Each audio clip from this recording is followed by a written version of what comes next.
যেতে যেতে পথে পূর্ণিমার রাতে চাঁদ উঠেছে গগনে। আহ আহ, ধুর ধুর, আর ভাল লাগে না। পেটে খিদে থাকলে কি আর ঠিকঠাক গান গাওয়া যায়? যেতে যেতে পথে পূর্ণিমা দিনে চাঁদ উঠেছে গগনে। আহ আহ। সে অনেক দিন আগের কথা। একটি চালাক শিয়াল খাবারের খোঁজে জঙ্গলে বের হয়। আর সেই চালাক শিয়ালটি খাবার খুঁজতে খুঁজতে এদিকে ওদিকে ঘুরতে ঘুরতে সে তার সামনে একটি টুনির বাসা দেখতে পায়। টুনির বাসায় ছিল দুটি ছানা। এই দেখে চালাক শিয়ালটি অনেক খুশি হয়ে যায় আর বলে, 4 দিন পর এবার আমার পেট ভোজন হবে। আহা, কি আনন্দ আকাশে বাতাসে। আরে বাহ, এ দেখি টুনির বাসায় দুটি ছানা আছে। যাই দেখি টুনিকে বোকা বানাই। আহ, কি যে নাদুস নুদুস ছানা। আমাকে আজ যেমন করেই হোক ওটা ভোজন করতেই হবে, তা না হলে আমি যে খিদের চোটে মরেই যাব। টুনটুনি পাখির মাংসে যে কত স্বাদ আর কত নরম, যে খায় সেই জানে কেবল। আজ যেভাবেই হোক এই দুটি ছানা আমাকে খেতেই হবে। এই বলে শিয়াল টুনির বাসার নিচে গেল আর টুনিকে বলল, এই বেটি টুনি, তোর ছানা দুটোকে আমাকে দিয়ে দে। যদি না দিস, আমি যদি গাছে উঠি, তোর ছানাদের সাথে সাথে তোকেও কিন্তু খেয়ে ফেলবো। এই কথা শুনে টুনি বলল, শিয়াল ভাই, তুমি হাসালে আমাকে। তুমি কি সাপ নাকি বানর যে তুমি গাছে উঠবে? তুমি তো একটা শিয়াল, মনে রেখো কিন্তু। তুমি কিভাবে গাছে উঠবে? আমাকে কি তুমি বোকা পেয়েছো নাকি, যে তোমার ভয়ে আমি আমার ছানা দুটো তোমাকে দিয়ে দিব? এখনো কিন্তু সময় আছে, তোকে ভালোই ভালোই বলছি। এখনই তোর ছানাদের নিচে ফেলে দে, তা না হলে আমি সত্যি সত্যি গাছে উঠে আসবো কিন্তু। তখন কিন্তু আমি তোর ছানাদের সাথে সাথে তোকেও খেয়ে ফেলবো। আমি তো বললামই তুমি গাছে উঠে এসো। আমিও দেখতে চাই তুমি কেমন করে গাছে উঠে আসো এবং আমার ছানা দুটোকে তুমি ভোজন করো। না না, ভেবেছিলাম টুনিকে ভয় দেখিয়ে ওর কচি নাদুস নুদুস ছানাদের ভোজন করব, তা কি আর হবে না? টুনি তো দেখি বেশ চালাক, আমাকে তো ছানা দুটোকে খেতেই হবে। এখন কি করা যায়, কি করব? এই তো পেয়েছি। টুনির বাসার গাছটা তো দেখি অনেক চিকন। এই গাছটাকে আমি যদি ঝাঁকি দেই, তাহলে ছানা দুটি তো বাসা থেকে নিচে পড়ে যাবে। তখনই আমি ছানা দুটিকে ভোজন করব। এই টুনি, এখন সতর্ক হ তুই, দেখ আমি কি করি। এই বলে চালাক শিয়াল গাছটি ঝাঁকাতে শুরু করে। ঝাঁকাতে ঝাঁকাতে ছানা দুটি মাটিতে পড়ে যায় আর দুষ্ট শিয়াল ছানা দুটিকে মজা করে খেয়ে ফেলে। আহা, দেখলি তো টুনি, তোর ছানাদেরকে তো আমি খেয়েই ফেললাম। তোকে শুধু বাঁচিয়ে রাখলাম কেন জানিস? তুই আবারও ডিম দিবি, আবারও বাচ্চা ফোটাবি। তখন আমি এসে তোর ছানা দুটিকে আরামের সঙ্গে ভোজন করব। তুমি সত্যি অনেক দুষ্ট শিয়াল। আমার ছোট্ট ছোট্ট নিষ্পাপী ছানা দুটিকে তুমি খেয়ে ফেলেছো। তুমি এমনটা কেন করলে ভাই? আরে বোকা টুনি, তুই কি বুঝবি? তোর ছানা দুটি খেয়ে আমার যে কত ভালো লাগছে, আমি যে কত মজা করে খেয়েছি তুই তো জানিস না। এই টুনি শোন, পরের বার 4টা বাচ্চা দিবি কিন্তু। 2টি বাচ্চা খেয়ে আমার পেট ভরে নাই। তবে তুই চিন্তা করিস না, তুই যত তাড়াতাড়ি পারিস বাচ্চা ফোটা, আমি আবারও এসে খেয়ে যাব। আর হ্যাঁ, তোর ছানাদের কিন্তু বেশি বেশি খাইয়ে মোটা তাজা করে রাখিস।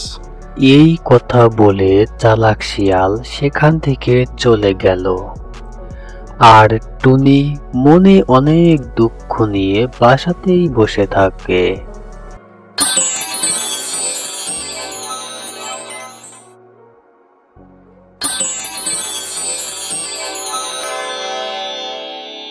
এরপর বেশ কিছুদিন কেটে গেল।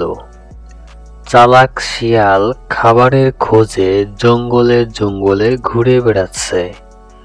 হঠাৎ করে টুনির কথা মনে পড়ে যায় এবং চালাক শিয়াল টুনির বাসার কাছে গেল। তারপর দেখলো, আরে টুনির বাসা খালি কেন? টুনি মনে হয় আমার ভয়ে বাসা পরিবর্তন করেছে। এখন আমি কি করি? আমার তো খুব খিদে পেয়েছে। আমি এখন কোথায় যাব খাবারের খোঁজে?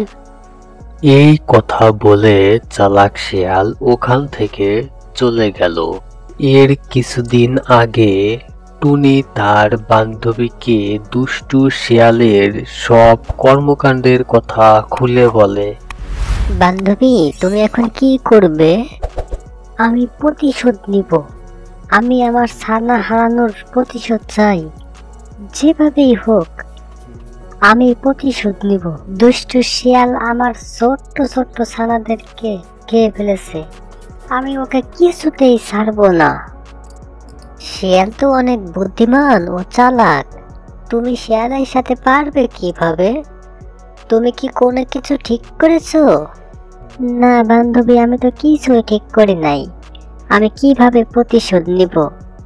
তুমি একটা বুদ্ধি দাও আমাকে, যাতে করে আমি আমার ছানাদের খাওয়ার সঠিক প্রতিশোধ নিতে পারি। তাহলে এখন কি করা যায় একটু ভাবতে হবে। এই তো, হ্যাঁ পেয়েছি। শোনো বান্ধবী, তুমি নদীর ধারে একটা বড় গাছে বাসা বাঁধো। তারপর কি করবে তোমাকে আমি গোপনে গিয়ে বলে আসব, ঠিক আছে? এরপর টুনি নদীর ধারে গিয়ে নতুন বাসা বানায়। এদিকে চালাক শিয়াল খাবার খোঁজ করতে করতে নদীর ধারে চলে আসে এবং সামনে একটু এগোতেই টুনির বাসা দেখতে পাই। চালাক শিয়াল অবাক হয়ে বলে, আরে বাহ, টুনির বাসা! যাই আগের মতো করে টুনির ছানা দুটো খেয়ে আসি। একিরে টুনি, আমার ভয়ে তুই বাসা পরিবর্তন করলি, কিন্তু তো লাভ কি হলো বল? আমি তো তোকে ঠিকই খুঁজে বের করে ফেলেছি। এই বেশি দেরি করিস না, আমার খুব খিদে পেয়েছে। তাড়াতাড়ি করে তোর ছানা দুটিকে নিচে ফেলে দে, তা না হলে কিন্তু এবার আমি তোকে সত্যি সত্যি খেয়ে ফেলবো। চালাক শিয়াল ভাই শোনো, ওইখানে দেখো মই রাখা আছে।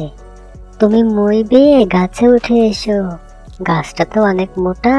টুনি, তুই কিন্তু মোটা গাছে বাসা বেঁধে কাজটা ভালোই করছিস।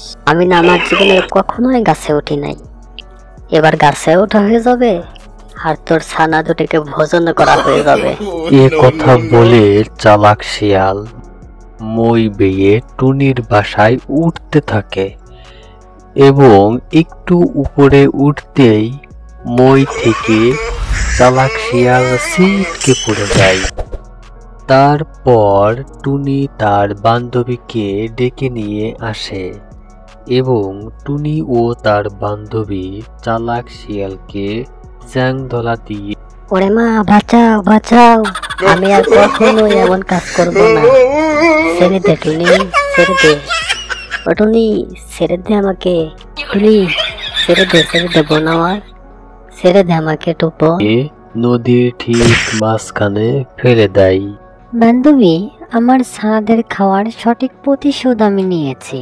দুষ্টু শিয়াল অনেক দিন যাবত আমাদেরকে জ্বালিয়ে খেয়েছে। এখন আমরা একটু শান্তিতে থাকতে পারবো। দর্শক, এই গল্পটা এখানেই শেষ করা হয়েছে। এরকম আরো নিত্য নতুন কার্টুন গল্প পেতে আমাদের চ্যানেলটা সাবস্ক্রাইব করুন। আর হ্যাঁ, লাইক দিতে ভুলবেন না।